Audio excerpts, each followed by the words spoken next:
probably be talking to us a little about what worked in the Kim Kardashian game, as was Ricky Long from Frenzu. Please give him a hand, guys.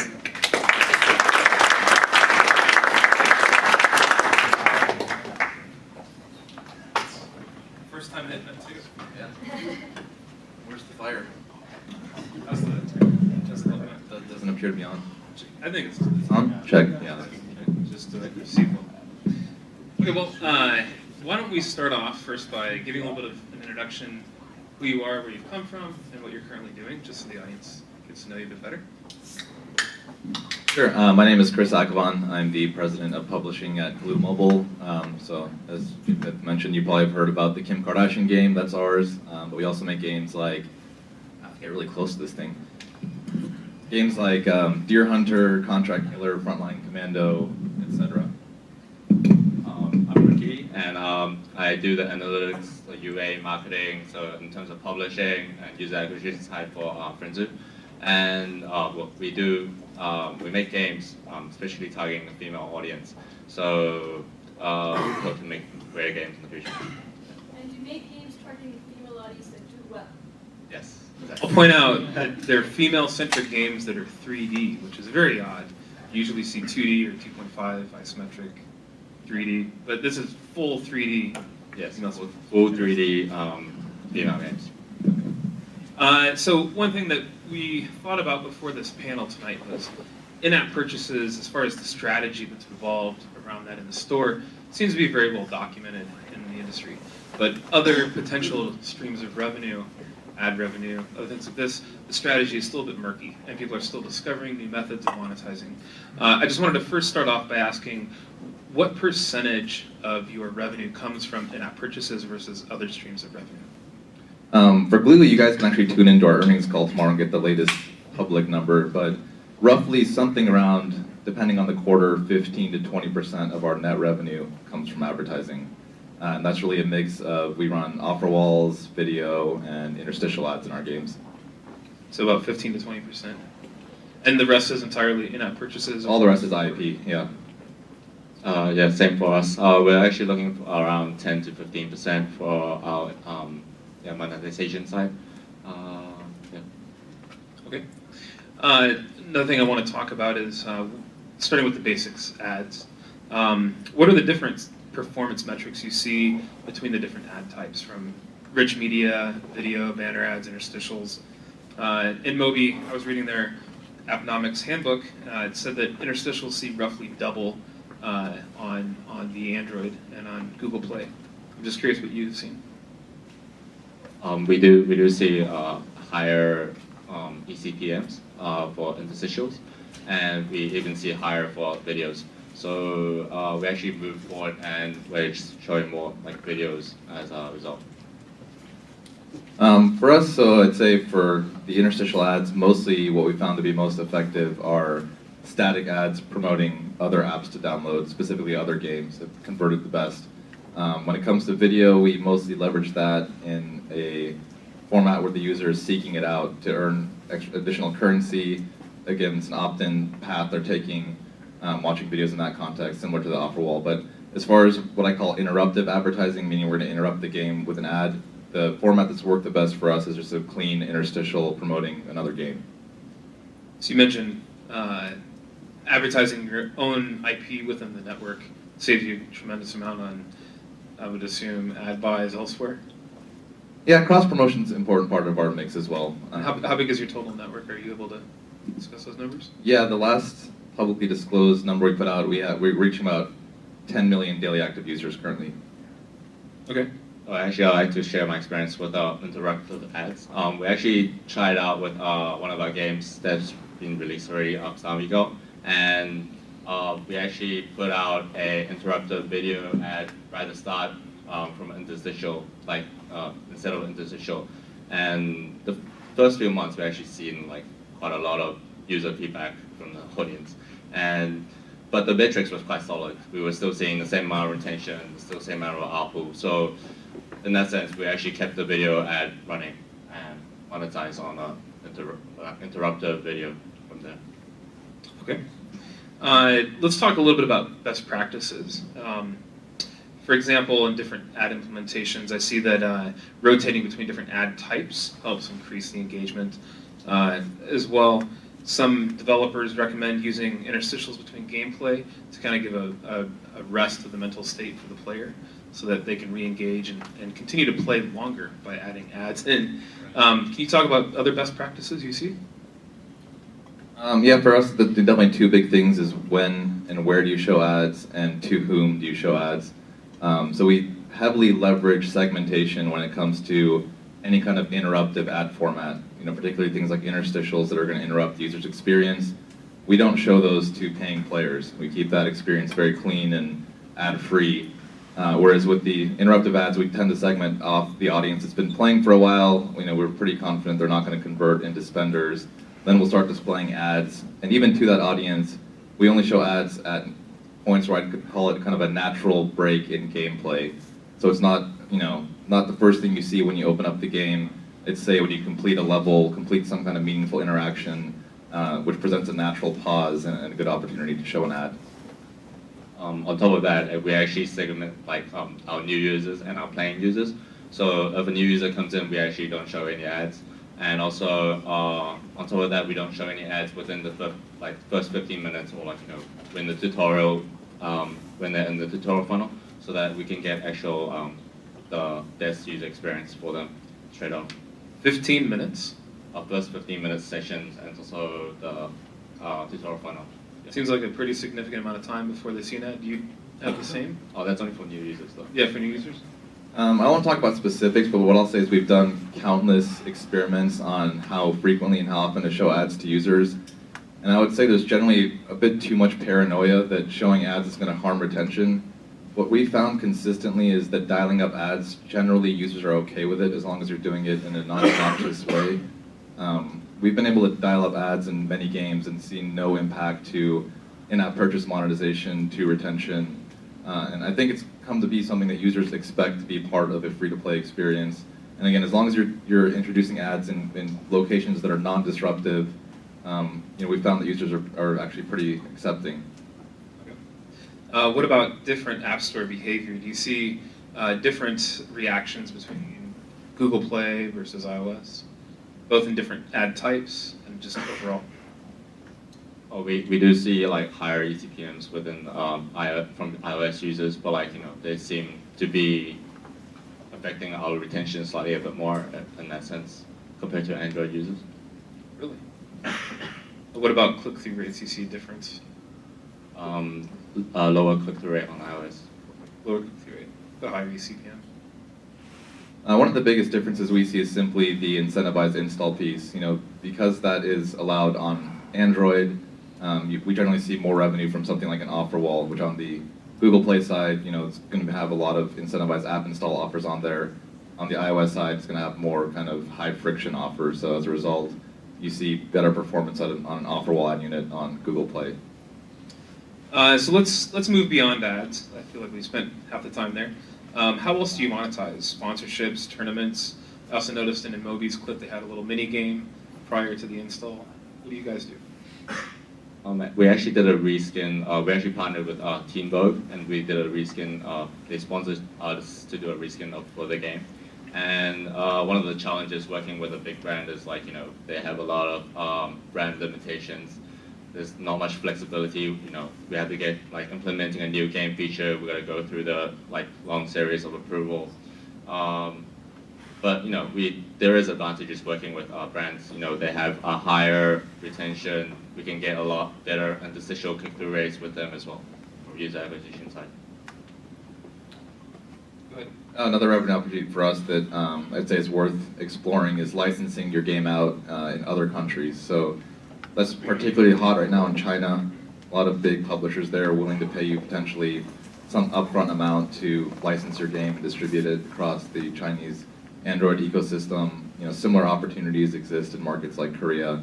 So that's kind of an alternative way to also drive additional monetization. Not to steal thunder from a future event we're going to do one specifically on Asia market, but can you tell me a little bit more about how that works? Are there specific app stores you approach? How do you find that distribution? So on the Android side, If some of you don't know, it's highly fragmented. So there's probably something like 50 different Android markets since Google Play doesn't exist in China. That's consolidated over time to where now there's probably 10 Android stores that really kind of control the bulk of distribution. So there's a couple ways you can go about it. You can go work directly with these stores on a one-off basis. You can even enter into exclusive deals with particular stores saying we're just going to distribute on your store. And then you can also work with a publisher who's going to distribute your game across all the stores. So there's a number of different models. Rev share from that then? Yeah, generally there's, in some cases a rev share. If your game is proven, you can generally include some kind of upfront minimum guarantee in that as well.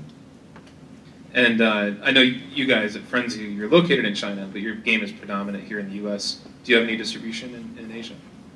Currently no, but yeah, we did get tired of it from China. Who doesn't?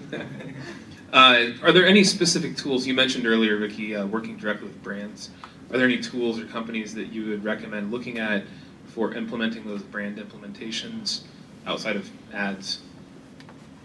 One of the, if you're planning to work with brands, they do have we do have to provide them with reports monthly or quarterly basis to actually supply the data, to reinforce the data. So you would have to work with one of the the big analytics companies to actually provide that stats for them. Chris? Just generically tools, any interesting tools is the question? Yeah, anything that you would recommend for a toolbox for these guys to take with them? Let's see. So I like Upside a lot. Upside Playhaven. They kind of help us with in-game messaging, analytics, different things like that. More recently, we've been rolling out a company called, I believe, HelpShift, which is kind of an in-game customer service, company that it's nice because previously users would have to email Glue to get help, but now they just go in the game. They see a button, Communicate directly to the all native. So I like those guys as well. And Moby also mentioned something. There was a question about what Apple is blocking and what they're not blocking. Do you guys have anything that the developers here need to be aware of specifically to not get blocked on Apple or be removed from Google Play for any reason? Around ads, around monetization. Yeah, I mean, it's still really the only one that's been an issue is obviously don't touch incentivized downloads on iOS. Other than that, no issues recently. And Chris, you also, go ahead, Ricky. We essentially don't turn on any, because we have a lot of testing partners for our UAs, and we don't usually turn on the SDKs for them for the approval process until it's clean. And the one thing related to ads is Apple is pretty active in regards to you cannot use the IDFA identifier if you do not show ads in your game. Okay. So that has caused some folks to get rejected. Interesting. And you also mentioned earlier licensing your IP. Do you license your IP outside of games themselves to whether it's real-world merchandising, other media? We haven't really done anything in that area. We've explored a bit, like something like Deer Hunter. I've always thought is a good fit for a slot machine, but so far, yeah. Name? Can you use that? I think somebody else owns that. Probably. No, but we've explored it, but nothing currently in that. Well, I mean, actually, I'll take that back. I think about 2 years ago, Glue did a deal to license some of our IP to a real money gaming company in the UK. So that was one experiment a while ago, but nothing really notable since then. What about you guys at Frenzy? We don't. Yeah, we haven't experienced anything of that kind. Okay. What about any other areas of monetization I've overlooked that you want to talk about, either Glue or Frenzy? Well, from the developers kind of side, we actually think that we will actually be looking forward to actually making the monetization side a bit more emotional. So more game features actually implement to actually lead the user into the monetization side. For example, one of the city building games we have at the moment, we're actually planning to actually get the user to build a movie cinema, and then to go inside to watch incentive movies, or there's a meter that you gotta fill up to save the character's dog, or beloved dog, to complete a quest in that sense. So the player becomes more emotional, they're more likely to watch a video in that sense, and less less affected to our retention. Other monetization idea. I guess for us, one thing that's worked particularly well in our biggest games the last year or so has been getting on a very consistent and regular content pipeline where users can expect new content every 2 weeks and be very systematic and predictable about that so that, again, you're building that expectation with your audience that there's going to be a continuous stream of new content coming into the game. And that factors in very closely with the in-app purchases, I would assume. Definitely. And so we tie that into events and promotions, and it all ties together really nicely to create kind of a consistent, steady momentum, and it, lets users know that this game is alive and continuously being updated, not just something that's stuck in time. And you mentioned a bi-weekly release schedule? Yeah, bi-weeklies work pretty well for us, so having significant content every 2 weeks has been a good formula. Okay. All right, yeah, we're going to open up to questions to the audience now. Yes? Do you do those content updates in the back end, or do you have to submit to Apple every time? It's a mix. Some updates we're able to do on the back end, and some have to go through binary update. I'd say binary updates we're probably doing for our big games, like 6 to 8 weeks apart. So in between that, there's more server-side content updates that we can deploy. Any other questions? Yeah, when dialing up your video ads, interrupted video ads, what metric do you look at to determine how aggressive you're being too aggressive and going to pull back? I think like the normal KPIs like retention and your ARPU, and then also make sure like the session time hasn't been shortened as well. Any more questions? Let's start over here. Why did the Kim Kardashian game work? Why did the Kim Kardashian game work? I think it's an example of an IP really fitting well with a particular engine. That game is built on top of a game we had previously made called Stardom Hollywood. So Stardom Hollywood is kind of a similar celebrity fantasy game. You're trying to become a star. The game did pretty well in the past, and applying Kim and her massive social audience and being the #1 reality show and all that to that engine that was already a proven engine that worked well has really taken that whole game to the next level. So I think just again, really good example of tying the perfect IP to the right engine.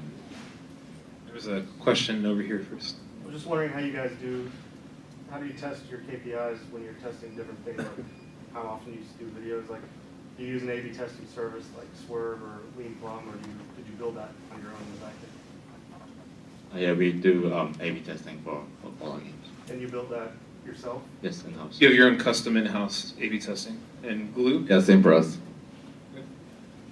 Surprise. There's also a polling switch, right? Yes, we currently have our own polling system as well, so we can actually get the direct user feedback with a native sort of polling system machine. So just to clarify, this is something you send out to the users prior to building out a feature? You do a poll? Or is it after you have some content built?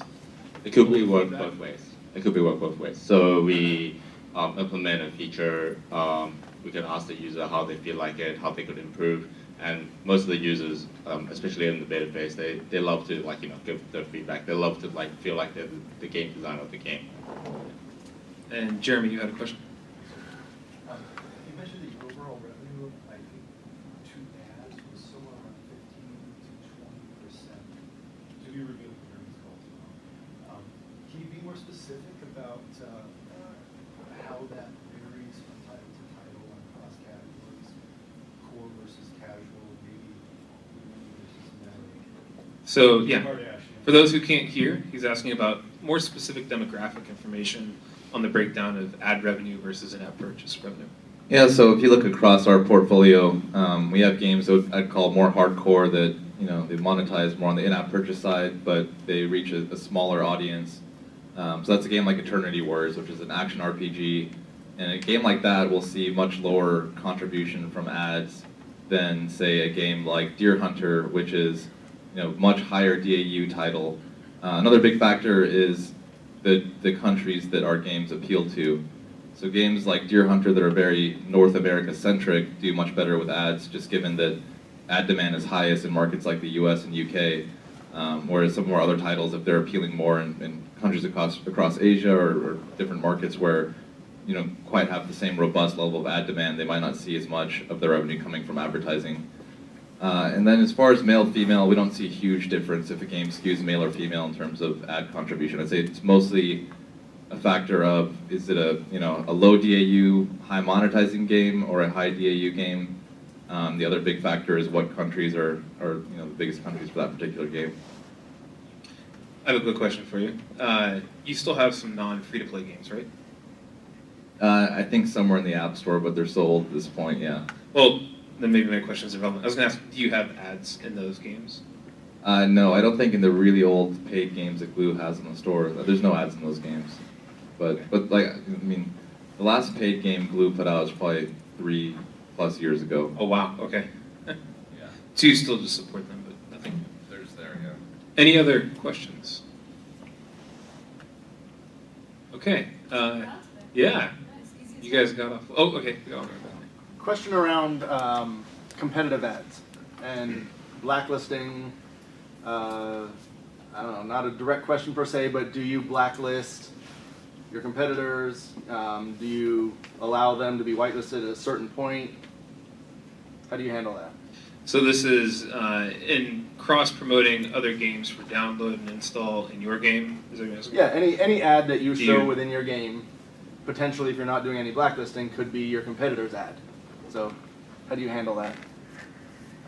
Take your point of view on that one?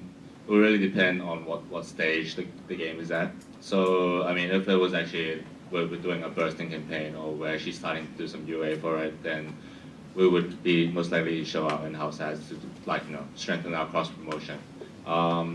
If it is like, 1 year or 2 years down the road, the games, then there's no whitelisting or blacklisting in that sense. Yeah, we don't really do a whole lot in terms of blacklisting competitive ads. I mean, the way we view it is that users are going to discover other games, so if we can be part of that discovery and actually earn a piece of that revenue, that's preferable. And in many cases, the games that you might think of as competitive are the games that will pay you the most because it's the best fit for your audience. They're the most targeted. Most targeted, most relevant audience, and so we actually earn good revenue pushing users to games that you might think of as competitive. And we've also noticed that doing so does not change retention at all. So whether or not you're blocking off what you think of as competitive or not blocking off, it'll have almost, from our point, like what we've seen in our experiments, zero impact to retention. Okay. And Randy. You had mentioned being able to shut off ads if somebody actually made an in-app purchase. How long do you keep the ads off and when do you turn them back on? Generally, in most of our games, if you make a purchase, you'll never see interruptive ads again, period. You'll continue to be able to participate in ads where you go and actually opt in, like the offer wall, where you're going to go click on an earn free button. But once somebody is a purchaser, there won't be shown an interstitial ad or any other kind of interruptive ad format from that point on. What about you, Ricky? Do you guys control that? Oh yeah, we do a funneling system for that as well. And yeah, likewise, if you pay for an IIP, then we won't show you an intrusive ad. I'm curious, do you let the users know that will effectively disable the ads for them? No. So do you actually have an item that says kill the ad? No. I think Glue had experimented with some kind of like turn off ads, IIPs in the past, and they just didn't work. No one cared. I was just playing Mad Axe from Chengyu, and they explicitly said this will turn off all the ads for, I think, a month or something. Actually, correct that. If you look in Kim Kardashian, it does say in the store, if you make a purchase, you won't see interstitial ads. Well, this was for a specific item buy. Yeah, well, for us, I think we do message, like, if you do make a purchase, you won't see ads. And then there was Fong. Right? Well, what are some new ad products or trends that you guys are excited about or think you aren't seeing that you'd like to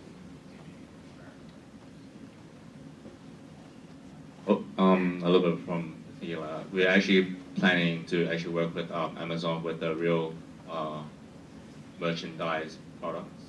So yeah, we're actually most likely to show something like the real good item that's kind of like similar to our game mechanic or game product to hopefully make the game user experience more real.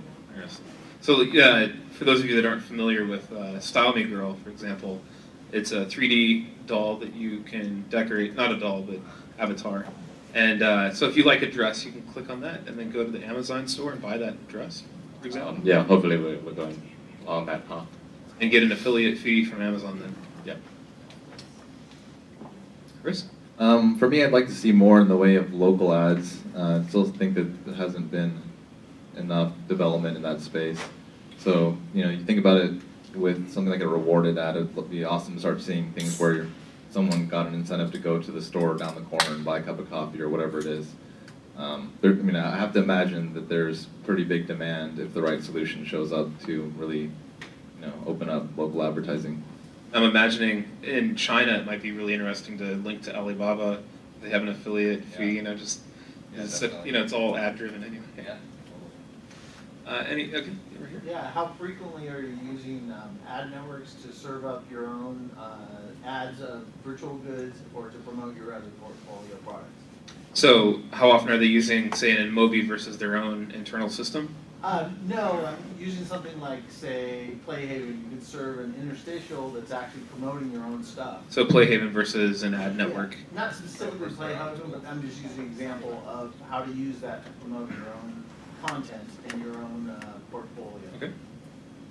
We mostly rely on third-party tools to handle user communication, whether that be in-game interstitial announcements, push notifications, one-to-one customer service interactions. Currently most of our communication is funneled through a third-party tool.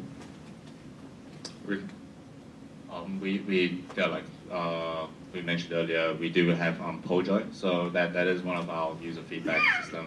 We do events telling the user new updates that's coming up. Was that something you created in-house? Yes, it was in-house. Any other questions? Okay, it looks like I think we're done. Let's give them a hand. Thank you.